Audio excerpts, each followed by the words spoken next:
নমস্কার বন্ধুরা, এই যে গুনগুনকে ভর্তি করানো হয়ে গেল। এখন 8:18 বাজে সকাল। তো এই বেরালাম, বললাম না যে 8টা 8:30 হয়ে যাবে বেরোতে।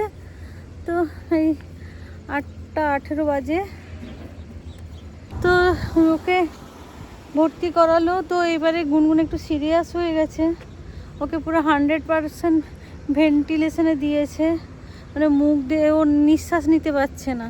ওই যে শব্দটা হচ্ছিল না, তো কিছুতেই অক্সিজেন পুরো দেওয়ার পরেও, মানে যতটা অক্সিজেন দেওয়ার কথা পুরো সবটা দেওয়ার পরেও তাও নিতে পারছে না।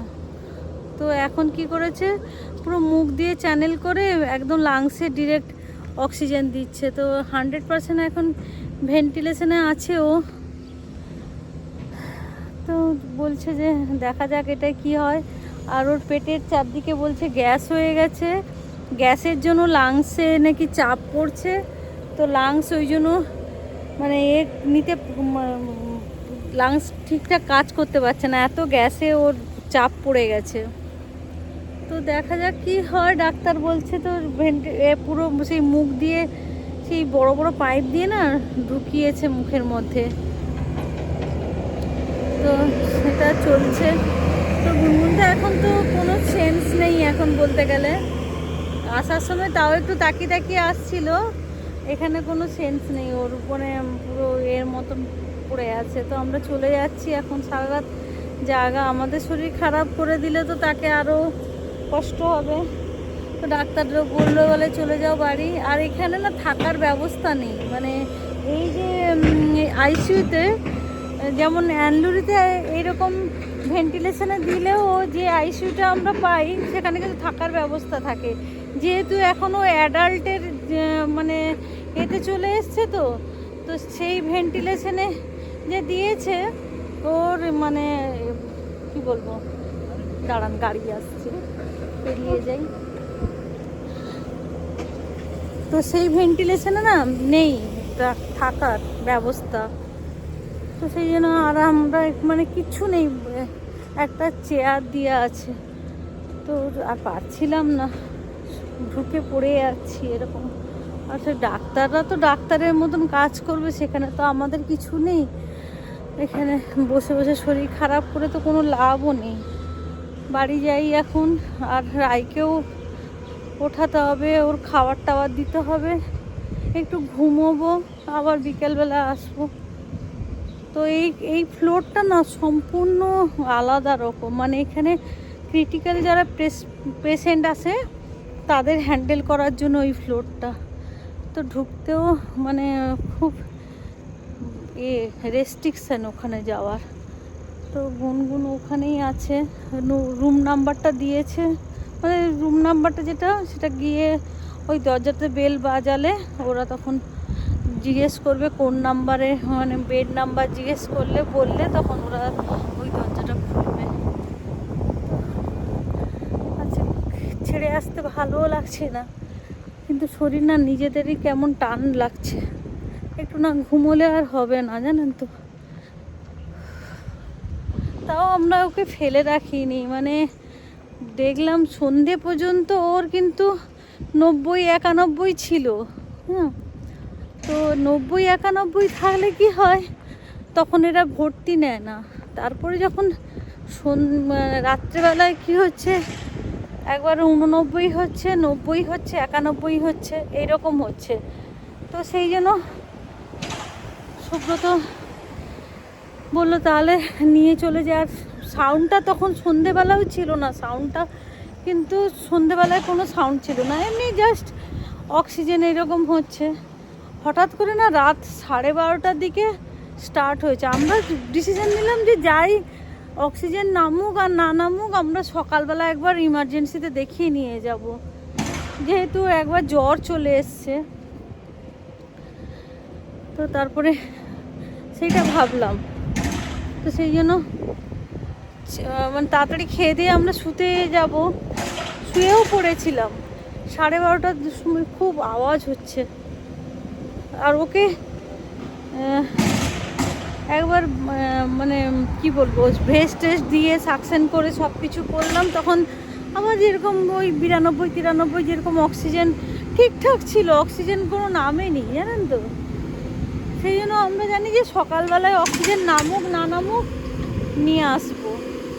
তো রাত্রেবেলা যখন ওইরকম প্রচুর সাউন্ড করছে, মানে সাউন্ডটা তো শোনালাম, প্রচুর সাউন্ড হচ্ছিল, তখন আর অক্সিজেন নামুক আর না নামুক আমরা বললাম না, যাই, নিয়ে চলে যাই ওকে।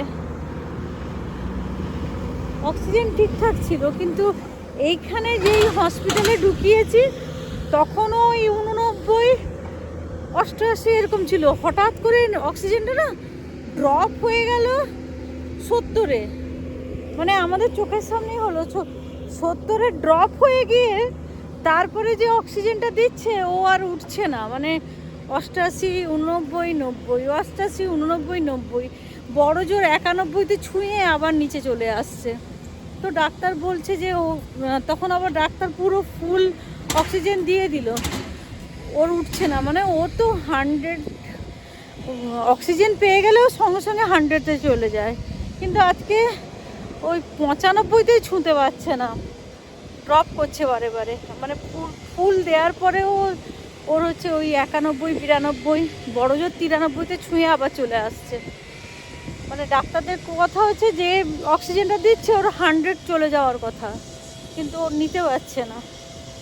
তো ডাক্তার বললো, আবার দেখছে পুরো গ্যাস ভরা পেটে, দিয়ে ওই জিজে টিউবের যেটা ওর খাবারের যেটা চ্যানেল করা আছে, ওই সার্জারি ডাক্তার এলো, বললো না ওর জন্য অসুবিধা হচ্ছে না, ওটা যদি ওই কোথায় কোথায় থাকলে তাহলে হচ্ছে হার্টে চাপ পড়ে, ওগুলো বললো, বলে না ওটার জন্য হচ্ছে না।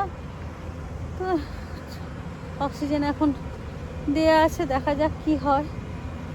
তো এখন বাড়ি চলে যাচ্ছে।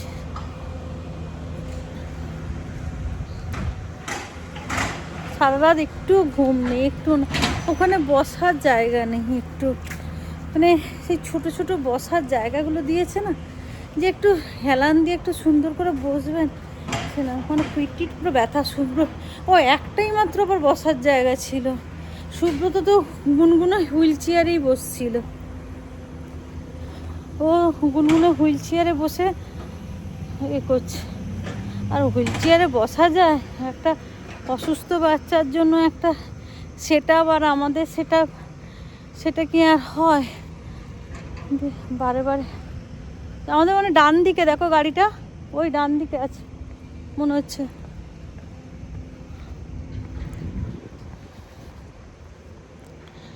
না বাথরুম টাথরুম একবার করে এলে ভালো হতো।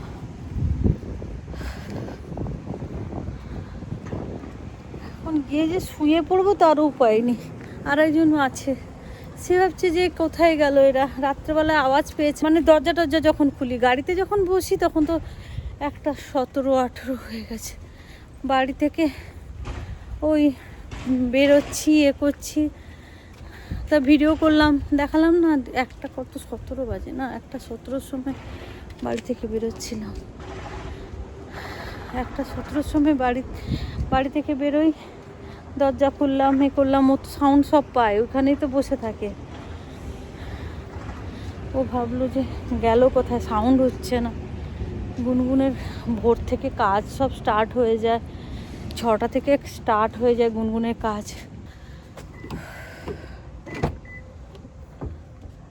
ওষুধ খেয়ে নিয়েছে, আমি তো থাইরয়েডের ওষুধ খাই, তো থাইরয়েডের ওষুধ খেয়ে নিয়েছি ওখানে বসে বসে।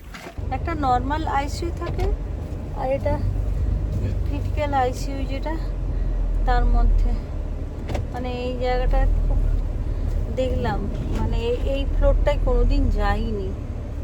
একদম সিরিয়াস যে পেশেন্টগুলো না, তাদেরকে নিয়ে ওইখানে সব কারসাজি চলছে। আর গুনগুন তো এখন অ্যাডাল্টের দিকে চলে গেছে, তা যত বুড়ো বুড়ি ভর্তি ওখানে, মানে ফ্লোর এর মধ্যে পুরো বুড়ো বুড়ি ভর্তি, আর তার মধ্যে ও একা, এই মানে ওর বয়সে ও একা, আর সব বুড়ো বুড়ি। আর বুড়ো বুড়ি মানে বুঝতেই পেরেছেন সব, মানে ক্রিটিক্যাল পুরো অবস্থায় ওই রুম, ওই ফ্লোরটাতে।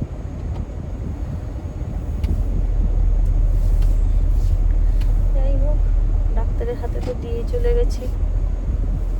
আমরা মানে ওরা বললো যে চলে যাও তোমরা বাড়িতে, ঘুমো, কিছু দরকার হলে ফোন করে জিজ্ঞেস করে নেবো। চলে এলাম।